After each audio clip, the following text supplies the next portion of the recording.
Pemirsa masih bersama kami di Presisi Pagi. Polsek Bukit Raya, Polresta Pekanbaru membuka pelatihan bela diri taekwondo gratis untuk anak-anak dan remaja di kota Pekanbaru. Latihan bela diri dilaksanakan setiap hari Minggu sore pukul 16.30 waktu Indonesia Barat. Jajaran Polsek Bukit Raya juga mengimbau kepada orang tua yang memiliki anak-anak atau remaja yang berminat mengikuti latihan bela diri taekwondo gratis dapat mendaftarkan anaknya. Assalamualaikum warahmatullahi wabarakatuh. Perkenalkan, saya Bribka Andre Pramana. Saya berdinas di Polsek Bukit Raya sebagai Bapolsek Bukit Raya. Kegiatan saya di luar tugas pokok saya sebagai anggota kepolisian, khususnya anggota Polsek Bukit Raya, yaitu saya mengajar bela diri, taekwondo dan MMA di Dojang 22 Fighter Riau, tepatnya di Jalan Harapan Raya. Di sana saya bekerja sama dengan sanim saya, yaitu guru besar saya dulu, guru taekwondo saya dulu, yang bernama Sanim Irfan Fadli. Selain saya mengajar di Dojang 22 Fighter Taekwondo Riau, saya juga membuka kelas bela diri taekwondo di Polsek Bukit Raya secara gratis untuk anak-anak dan remaja. Di mana tujuan saya membuka bela diri tersebut, saya ingin mengembangkan bela diri taekwondo bagi anak-anak dan remaja. Saya akan didik mereka supaya mereka bisa mencapai prestasi atas apa yang saya berikan ini. Ilmu bela diri taekwondo ini saya harapkan berguna bagi anak-anak didik di Polsek Bukit Raya yang saya berikan secara gratis untuk masa depan mereka, untuk prestasi mereka, baik pun untuk bela diri mereka sendiri.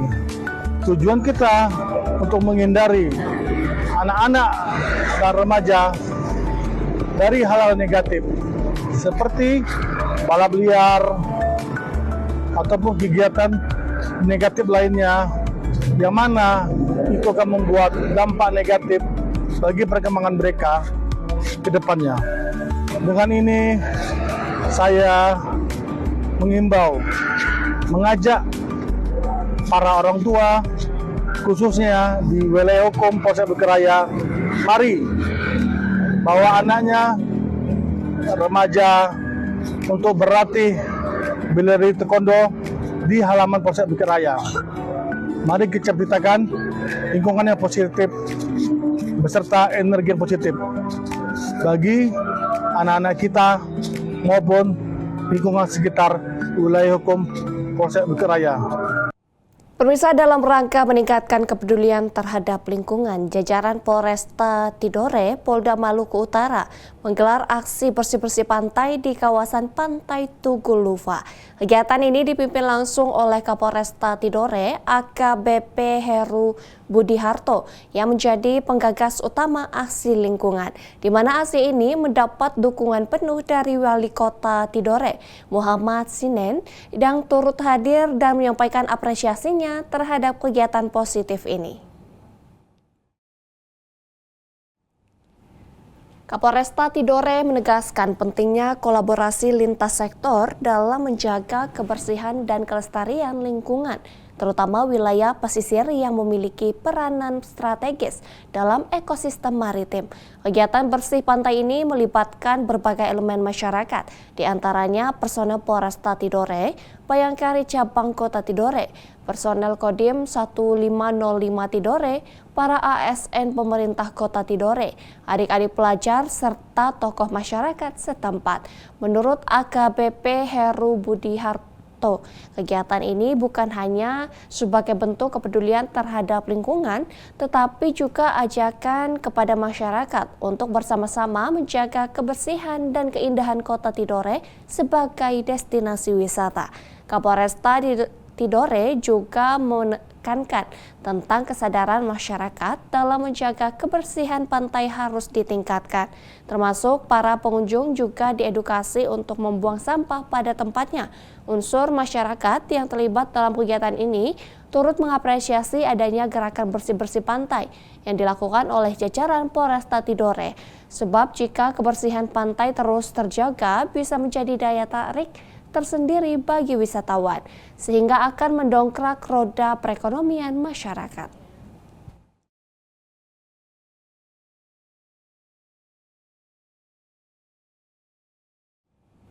Pemirsa, peringatan Hari Buruh Internasional atau May Day di Kota Kupang, Provinsi Nusa Tenggara Timur berjalan aman, tertib, dan lancar hingga selesai.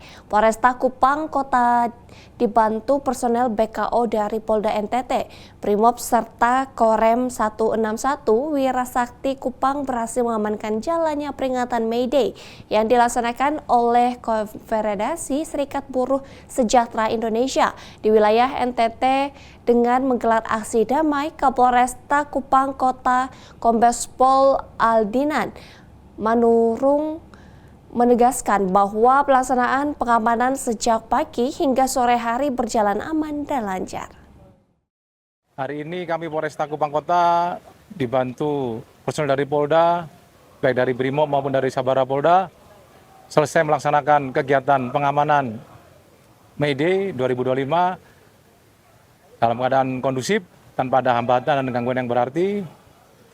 Setiap titik sudah kami tempatkan beberapa anggota dan berjalan dengan optimal, sehingga pelaksanaannya pun berjalan lancar. Hari ini merupakan hari yang istimewa buat kita semuanya dikarenakan kegiatan May Day dapat dilaksanakan di satu titik, yaitu di Polda dalam bentuk May Day Fiesta 2025, di mana para pendemo ataupun masa aksi dapat beraudiensi, dapat berdiskusi, berdialog dengan pemangku kepentingan, baik dari Forkominda Provinsi, Forkominda Kota, maupun stakeholder yang lain. Dan dari pelaksanaan tersebut, hasilnya sangat luar biasa, dan kami pun juga bangga dengan sinergitas yang ada di Polresta Kupang Kota ini, ditambah dengan kontribusi dari anggota Polda. Sekali lagi, terima kasih banyak, tetap semangat, Beta Polresta. Pemirsa, peringatan Hari Buruh Internasional atau May Day tahun 2025 di Kabupaten Karimun, Provinsi Kepulauan Riau berlangsung aman dan kondusif. Kegiatan dipusatkan di Gedung Nasional Karimun, dihadiri oleh sejumlah pejabat daerah, pimpinan kepolisian, serta perwakilan serikat pekerja dan buruh dari berbagai sektor industri. Kapolres Karimun AKBP Robi Topan Manusiwa yang juga memimpin langsung pengamanan kegiatan bersama jajaran personel Polres Karimun. Tercatat pengamanan dilaksanakan secara berlapis dengan total 52 personel yang disebar di 3 ring pengamanan. Serta dukungan dari Dit Intelkam, Polda Kepri, dan Badan Intelijen Negara atau BIN. Rangkaian kegiatan meliputi paparan aspirasi dari serikat buruh seperti FSPMI dan SPSI, penyerahan simbolis paket sembako, donor darah, hingga seminar ketenagakerjaan dengan menghadirkan narasumber dari Dinas Tenaga Kerja, Apindo, dan Serikat Pekerja. Sebanyak 20 paket sembako turut diserahkan langsung oleh Kapolres Karimun sebagai bentuk kepedulian kepada para buruh. Kemudian acara ditutup dengan diskusi terbuka dan sesi foto bersama. Selama pengamanan kegiatan, situasi dilaporkan aman dan terkendali. Peringatan May Day di wilayah Kabupaten Karimun tahun 2025 ini menjadi simbol sinergi antara pemerintah, kepolisian, dan para pekerja dalam menjaga suasana yang damai dan kondusif. Dari tim Humas Polres Karimun Polda Kepulauan Riau melaporkan untuk Polri TV.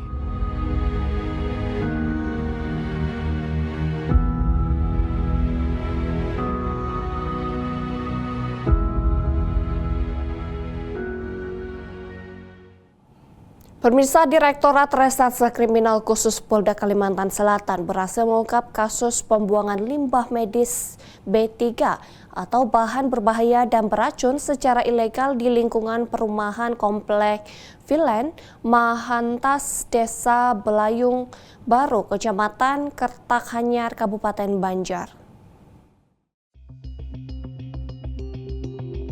Direktorat Reserse Kriminal Khusus Polda Kalimantan Selatan berhasil mengungkap kasus pembuangan limbah medis B3, bahan berbahaya dan beracun, secara ilegal di lingkungan perumahan Komplek Vilan Mahantas, Desa Belayung Baru, Kecamatan Kertakhanyar, Kabupaten Banjar. Kasus ini terungkap pada Senin 28 April 2025 pukul 11.30 waktu Indonesia Tengah saat anggota Unit 3 Subdit 4 Tipiter Ditreskrimsus melakukan penyelidikan di lokasi. Hasil penyelidikan menunjukkan adanya 2 titik pembuangan limbah medis yang dilakukan oleh seorang penjaga perumahan berinisial F alias A. Wakil Direktur Reskrimsus Polda Kalsel, AKBP Riza Mutakin, menjelaskan bahwa limbah medis tersebut ditemukan di 2 lokasi berdekatan. Di lahan kosong berukuran 5 x 13 meter ditemukan 18 kardus limbah medis. Sementara di lokasi kedua tepat di samping pos jaga perumahan dengan luas 4 x 12 meter ditemukan 30 kardus limbah serupa yang ditutup dengan terpal berwarna biru. Limbah tersebut diduga berasal dari seseorang yang tidak dikenal, yakni supir mobil box yang menyerahkan barang-barang tersebut kepada F sekitar September 2024. Modus operandi yang digunakan adalah menyimpan limbah medis B3 di lahan gambut atau rawa tanpa pengelolaan yang sesuai dengan ketentuan hukum. Barang bukti yang diamankan dari lokasi berupa total 48 kardus berisi limbah medis B3 serta 1 klip plastik bertuliskan nama rumah sakit RSUD Pulang Pisau. Di antara barang bukti tersebut terdapat alat medis bekas seperti alat suntik, masker, sarung tangan, botol infus, hingga obat-obatan cair yang masih berada dalam kemasan kaca. Pihak kepolisian menegaskan bahwa tindakan ini merupakan pelanggaran terhadap aturan pengelolaan limbah berbahaya yang dapat membahayakan lingkungan dan kesehatan masyarakat. Dalam keterangannya, AKBP Riza Mutakin mengimbau masyarakat agar segera melaporkan jika menemukan kasus serupa dengan menghubungi hotline 110 atau mengunjungi kantor polisi terdekat. Dalam konferensi pers yang digelar di lokasi kejadian, turut hadir jajaran Ditreskrimsus, Polda Kalsel, Dinas Kesehatan, Dinas Lingkungan Hidup, serta perwakilan masyarakat setempat. Dari Humas Polda Kalimantan Selatan melaporkan untuk Polri TV. Pemirsa, Kepolisian Sektor Tanjung Priok berhasil mengungkap kasus penganiayaan yang disertai kepemilikan senjata tajam di tempat umum. Peristiwa tersebut terjadi pada Kamis dini hari, 1 Mei 2025 sekitar pukul 2:30 waktu Indonesia Barat di Jalan Swasembada Barat, 10 Kelurahan Kebon Bawang, Kecamatan Tanjung Priok. Kepolisian Sektor Tanjung Priok berhasil mengungkap kasus penganiayaan yang disertai kepemilikan senjata tajam di tempat umum. Peristiwa tersebut terjadi pada Kamis dini hari, 1 Mei 2025, sekitar pukul 2:30 waktu Indonesia Barat di Jalan Swasembada Barat 10, Kelurahan Kebon Bawang, Kecamatan Tanjung Priok. Kita akan rilis mengenai ungkap kasus yang mana dengan LP B41325 Polsek Tanjung Priok, Polres Metro Jakarta Utara, berawal dari kelompok Empang atau kelompok Subang dan kelompok One Piece melalui dunia sosial media atau Instagram, janjian untuk melakukan penyerangan kepada kelompok Bakti. Kemudian kelompok Subang berkomunikasi dengan kelompok Bakti rombongan akan melakukan penyerangan terhadap kelompok Bakti. Sekitar pukul 02.30 sudah melakukan penyerangan kepada kelompok Bakti, kemudian dan kelompok Empang membantu kelompok Subang melalui penyerangan kepada kelompok Bakti. Kemudian dua warga melaporkan kepada Kapolsek Tanjung Priok. Semalam diungkap atas nama MT 20 tahun. Untuk pelakunya yang diamankan pada tanggal 1 RP 17 tahun di bawah umur. Untuk barang bukti, 1 sarung senjata tajam jenis celurit, 2 buah senjata tajam jenis corpek, 1 unit sepeda motor Vario warna merah, Nopol B3845 FOD. Pasal yang disangkakan di sini 351, hukumannya 2 tahun. Dan ada Undang-Undang Darurat nomor 12 tahun 61 ancaman 10 tahun. Kejadian berawal dari aksi tawuran yang direncanakan oleh 3 kelompok remaja melalui media sosial. Dalam aksi penyerangan itu, 2 orang menjadi korban. Korban pertama, DA 22 tahun mengalami luka di bagian pundak akibat sabetan senjata tajam. Sementara LF 32 tahun seorang warga sekitar ikut terluka saat mencoba melerai dan mengamankan salah satu pelaku.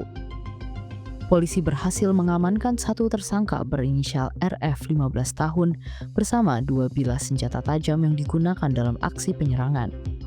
Tersangka kini dijerat dengan pasal 351 KUHP tentang penganiayaan serta Undang-Undang Darurat Nomor 12 Tahun 1951 terkait kepemilikan senjata tajam secara ilegal. Sementara itu, satu pelaku lainnya berinisial RB 17 tahun masih dalam proses pencarian oleh pihak kepolisian. Kasus ini terus dikembangkan untuk mengungkap keterlibatan pelaku lainnya serta mencegah aksi serupa terulang kembali. Dari Humas Polsek Tanjung Priok melaporkan untuk Polri TV. Pemirsa, tetaplah bersama kami, Presisi Pagi akan segera kembali.